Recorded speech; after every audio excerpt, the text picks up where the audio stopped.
আমরা এটা লজ্জায় কোথাও বলতে পারি না। এখন আমাদেরকে যদি একটা বসার ব্যবস্থা করে দিছে, এখন মানুষের কাছে যাওয়ার জন্য যদি একটা গাড়ির ব্যবস্থা করে দেয়। মাননীয় সংসদ সদস্য নিশ্চয়ই অফিস পেয়ে খুশি হয়েছেন, আবার গাড়ি না পেলে নাখুশ হবেন। আমি সব সময় হচ্ছে বিভিন্ন মানে বিরোধিতার জন্য দাঁড়াই। আজকে থ্যাংক ইউ জানাচ্ছি যে আজকে এই ধরনের একটা সিদ্ধান্ত নিয়েছেন। আমার এই অপোজিশনের থেকে আপনাদের সবাইকে থ্যাংক ইউ জানাচ্ছি যে একটা বসার অন্তত জায়গা হয়েছে। আমরা লজ্জায় একটা কথা বলি না। এখন এই পার্লামেন্টের সেকেন্ড মোস্ট জুনিয়র হিসেবে একটা কথা বলছি মানে আপনাদেরকে, সেটা হচ্ছে যে আমাদের একটা ইউনো মহোদয়ের একটা গাড়ি থাকে, উপজেলা চেয়ারম্যানের একটা গাড়ি থাকে, আমরা ভাড়ায় গাড়ি চালাইতে হয়। আমাদেরকে যদি আমরা লজ্জায় এটা বলতে পারি না, আমরা এটা লজ্জায় কোথাও বলতে পারি না। এখন আমাদেরকে যদি একটা বসার ব্যবস্থা করে দিছে, এখন মানুষের কাছে যাওয়ার জন্য যদি একটা গাড়ির ব্যবস্থা করে দেয়, তাইলে আমাদের জন্য একটু সুবিধা হয়, মানুষের কাছে একটু যাইতে পারি। মাননীয় স্বরাষ্ট্রমন্ত্রী কিছু বলতে চান? স্পিকার, মাননীয় স্পিকার আপনাকে ধন্যবাদ। আজকে এমপিদের প্রাপ্তির পরে অপ্রাপ্তির খবরটা বলতে চাচ্ছিলাম না। আমাদের মাননীয় প্রধানমন্ত্রী যেদিন সংসদ নেতা নির্বাচিত হয়েছেন, আমাদের পার্লামেন্টারি পার্টি মিটিংয়ে প্রথমেই দুইটা অনুশাসন দিয়েছেন যে আমরা এমপিরা এই নতুন পার্লামেন্টে জনপ্রত্যাশা অনুযায়ী আলাদা কোনো সুযোগ সুবিধা নেব না।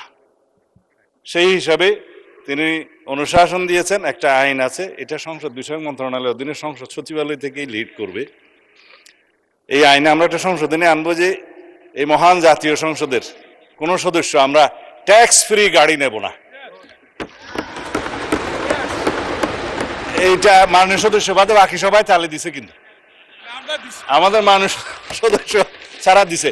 তবে সংসদ সদস্যগণ নয়, শুধু বাংলাদেশের এই সরকারের সমস্ত মন্ত্রী, সরকারি কর্মকর্তা যারা গাড়ি পায়, তেল পায়, সেটা আমরা ক্যাবিনেটে একটা ডিসিশন নিই। ইতিপূর্বে আপনারা নিশ্চয়ই নিউজ পেপারে দেখেছেন, এই ক্রাইসিসের সময় শতকরা 30% তেলের বরাদ্দ আমরা কমিয়ে দিয়েছি এবং কৃচ্ছ্রতা সাধনের উদ্দেশ্যে সরকারি কর্মকর্তাদের আপাতত লোন সুবিধা যেগুলো আছে সেটাও কাটিল করা হয়েছে ফর দি টাইম বিং।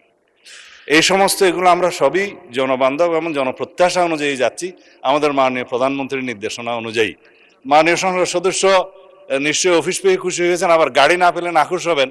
তো সেই জন্য কিভাবে কি করা যায় সংসদ সদস্যদের যানবাহনের ব্যবস্থা, সেটা আলাদাভাবে আলাপ আলোচনা করে সরকারি দল বিরোধী দল একটা বিহিত ব্যবস্থা করার জন্য আমি মাননীয় প্রধানমন্ত্রীকে অনুরোধ জানাচ্ছি। ধন্যবাদ মাননীয় স্পিকার। মাননীয় বিরোধী দলের নেতা বলুন। আমি আজকে ধন্যবাদ দিতে দাঁড়ালাম, কারণ বিরোধী দলেরই একজন সদস্য তিনি এই দাবিটা সামনে এনেছিলেন। ট্রেজারি বেঞ্চ থেকে এটাকে কগনিজেন্সে নিয়ে বাস্তবায়নের উদ্যোগ নেওয়ার জন্য আমি ধন্যবাদ জানাই। তবে একটা কথা আছে যে ছোটদেরকে কখনো না বলতে নাই, তাদের আবদারে সবসময় হা বলতে হয়। হাসনাত আব্দুল্লাহ বলে ফেলেছে, সাথে সাথে না না বললে আমি বেশি খুশি হইতাম। আমি চিন্তা করেছিলাম যে এত বড় খবরের পরে বিরোধী দল থেকে কিছু মিষ্টি খাওয়াই দিব, কিন্তু এখানে এসে বাধাগ্রস্ত হয়ে গেছি, পারলাম না, একটা ধাক্কা খাইলাম। মাননীয় স্পিকার, আপনাকে ধন্যবাদ। মাননীয় বিরোধী দলের নেতা স্বরাষ্ট্রমন্ত্রী তার শেষ লাইনে বলেছেন যে এটা তারা বিবেচনা করে দেখবেন।